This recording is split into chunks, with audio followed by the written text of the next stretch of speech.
Assalamualaikum. My name is NURUL BINTI YUSRI. For this pairing assignment, we choose visitor attraction as our topic. Our article is about sustainability in whale watching, a literature review and future research directions based on regenerative tourism. This article was accepted on 23rd April 2023.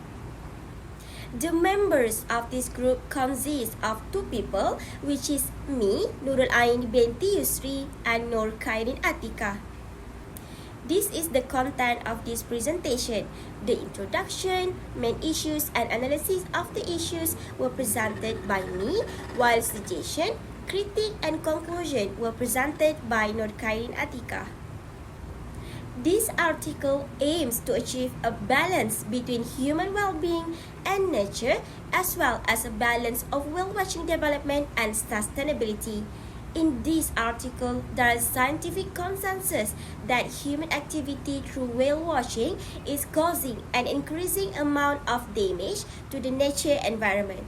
The author emphasizes that whale watching is one of the tourist attractions that poses critical challenges to the goal of sustainability.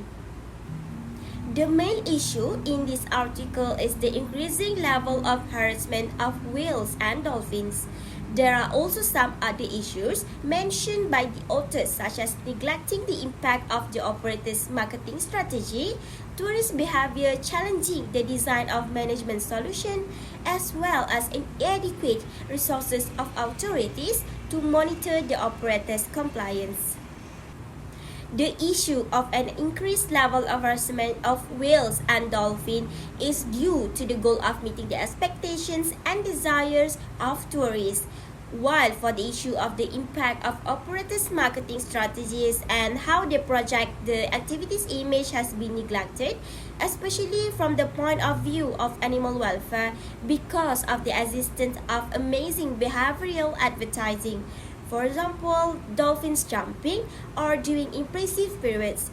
According to Perry, Judge, Brown, and Whittier 2020, these unrealistic and exaggerated images have incited tourists to demand the provision of the activity as advertised.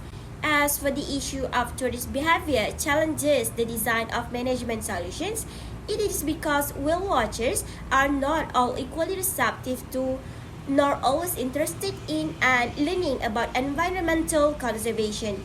For instance, research has pointed out that women are generally more concerned with animal welfare than men.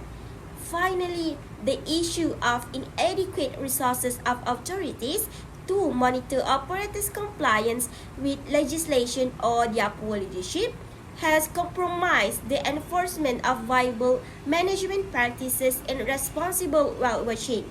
According to Menser 2015, among the examples of laws that are not obeyed by operators is not fully complying with the time restriction, such as swim time and time in proximity to the animals. Assalamualaikum warahmatullahi wabarakatuh. My name is ATIQAH. So I will explain about suggestion in visitor attraction which is sustainable on whale watching. First of all is fomenting changes in human behavior, taking into consideration consumer heterogeneity, the action of operators and the gender perspective. Promoting sustainability in whale watching involves multifaceted efforts. It necessitates educating tourists about marine conservation, tailoring experience for diverse consumer interests, implementing industry guidelines and eco-friendly technologies, supporting gender equity in the field, engaging local communities and indigenous knowledge, conducting research, and ensuring certification and regulation. Collaboration among stakeholders, incentive for sustainability, and a commitment to continuous improvement are essential. Sustainability whale watching strives to strike a balance between human well-being and environmental preservation, mitigating negative impacts while delivering authentic and responsible wildlife encounter.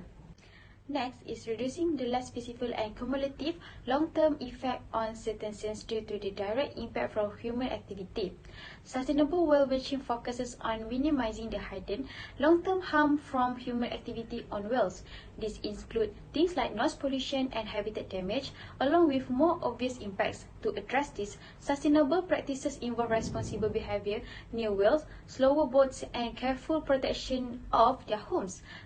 True research and monitoring are key to understanding the reducing this subtle harm, ensuring the well-being of whales and their environment. Last but not least is innovative practices based on social responsibility, co-creation, and technology. In sustainable whale watching, innovative practices are crucial to ensure responsible tourism and conservation. These involve integrating principles of social responsibility by fostering an ethos of environmental stewardship among tourists. Co-creation strategies engage visitors is meaningful, educational experience, making them active contributors to conservation effort. Harnessing technology like eco-friendly vessels and digital platforms for real-time updates on marine life location enhance the industrial environmental footprint. These innovative practices, underpinned by a commitment to long ecological sustainable, not only enrich the whale-watching experience but also advance the conservation of marine environments. In essence, they represent a holistic approach to ensure that the well-being of both human and the natural world is maintained. Next, we move to critiques and comments.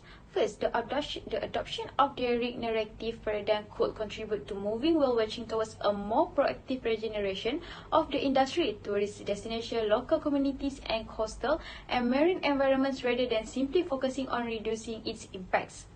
Regenerative tourism is a novel concept that, in departing from the traditional ideas of sustainability, goes beyond the sustainable development paradigm in order to transform the social-ecological systems where tourism takes place and adopts an innovative approach to evaluating human and non-human well-being.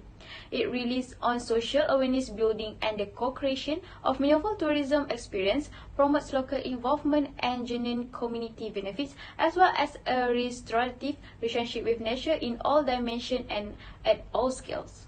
Next, whale watchers are a heterogeneous market with varying consumption-related behavior in the context of environmental responsibility and wildlife protection.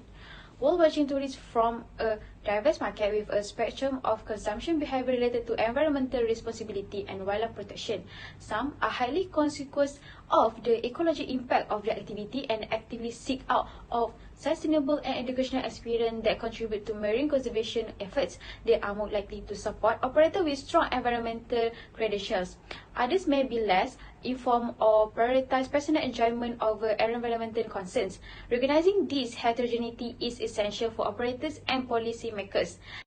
Next is the macroculture discourse. Assuming that whales are worth more alive than dead, the capitalization of whale watching as an alternative in the face of political pressure to stop whaling was at some point feasible, except in Norway, Iceland, and Japan, partly due to the high cultural resistance. Academics have highlighted the potential to increase economic profitability if whale watching management strategies are adequately addressed. This has been justified, for instance, by the stronger preference of tourists for whale protection over banning whaling or limiting whale watching. However, other academics have questioned the simplistic argument about the costs of whale watching. They agree that the real motivation behind the Save the Whale movement and tourist development was based on capitalist economic and political interests.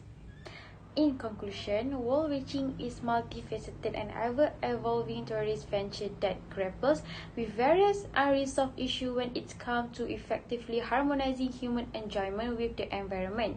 As a result, it demands innovative theoretical and practical methods to directly address its current limitations and move significantly closer to becoming a regenerative and enduring practice in the coming years.